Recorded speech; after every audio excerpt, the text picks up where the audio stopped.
जय हिंद मित्रों, मैं अनुजोत एक सीधा संवाद माननीय प्रधानमंत्री श्री नरेंद्र मोदी जी से और भाजपा संगठन के शीर्ष नेतृत्व से करने का एक छोटा सा कोशिश कर रहा हूं। मेरे इस चैनल को लाइक, सब्सक्राइब और शेयर करें और ज्यादा से ज्यादा इसे आगे बढ़ाएं, क्योंकि इस तरह का संवाद पहली बार किसी के द्वारा किया जा रहा है जो माननीय प्रधानमंत्री और शीर्ष नेतृत्व को भी अचंभित करेगा और देश को भी अचंभित कर सकता है। लोकतंत्र में लोकतंत्र के मर्यादा के अनुरूप देश का एक आंतरिक दर्द बताने की एक छोटा सा प्रयास है जो भाजपा के अनजानी गलतियों के कारण संभव हो पाया है, या ऐसा मेरा अनुमान है।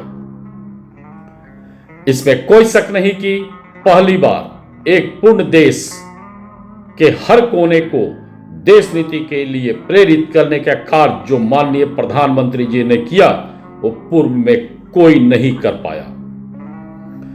पूर्व में अखंड भारत के कई महान शासक भी विफल रहे।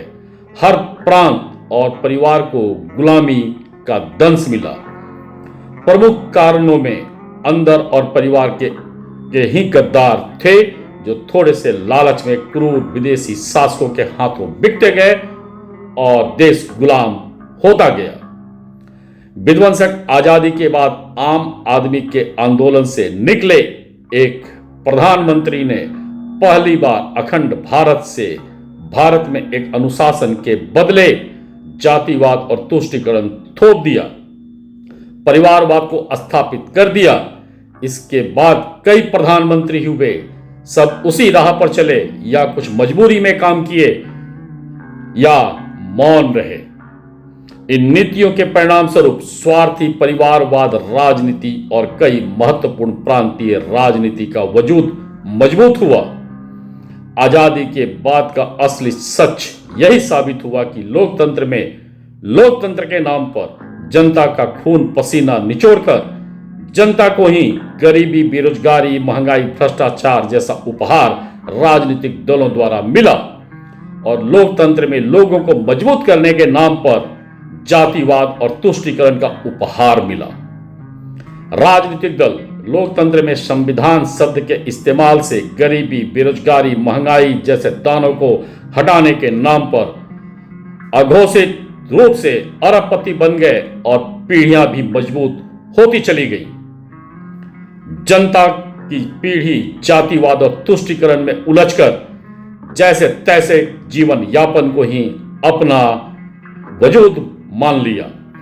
2024 लोकसभा चुनाव में कई गलतियां अनजाने में भाजपा के शीर्ष नेतृत्व से हुई हैं या जानबूझकर हुई हैं ये तो पता नहीं, पर गठबंधन सरकार का दंश देश नीति को पीछे कर देगा ये निश्चित है, और महंगाई, बेरोजगारी, भ्रष्टाचार जैसे दानव पुनः जनता के हिस्से में आएंगे।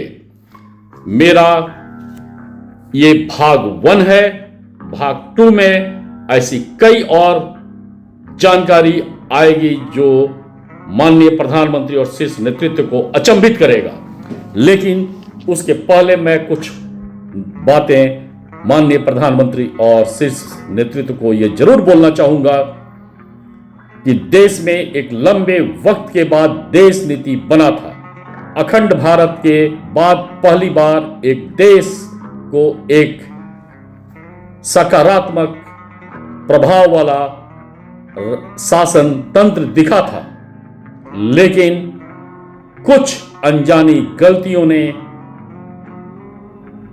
सीट को कम ही नहीं किया बल्कि देश को काफी पीछे कर दिया। राजनीति में सीट का कम होना या न होना कोई बहुत बड़ा मायने नहीं रखता है। एक राजनीतिक परिवार के लिए, एक राजनीतिक दल के लिए, एक प्रधानमंत्री के लिए, एक अन्य मंत्री के लिए।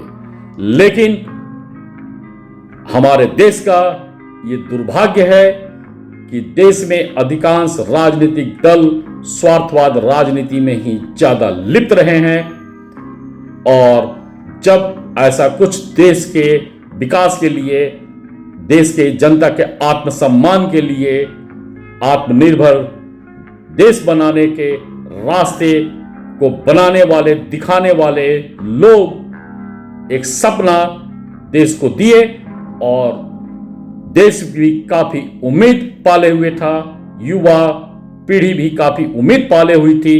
लेकिन कुछ अनजानी गलतियों ने सत्ता तो पुनः दे दिया, तीसरी बार प्रधानमंत्री भी आप बन गए हैं, भाजपा का सरकार चल रहा है, लेकिन अनजानी गलतियों का दंश देश और देश की जनता, भोली भाली जनता, गरीब जनता झेलेगी।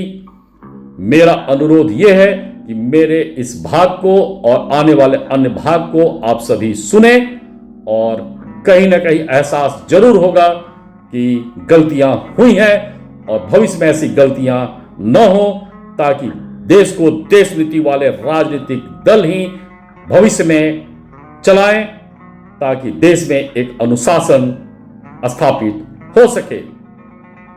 भाग 2 में मैं उन गलतियों के मुख्य बिंदुओं पर आऊंगा। आज के लिए इतना ही, धन्यवाद। दिल लगी तेरे दिल को दिल लगी न लगे, दिल लगी तेरे दिल को दिल लगी न लगे।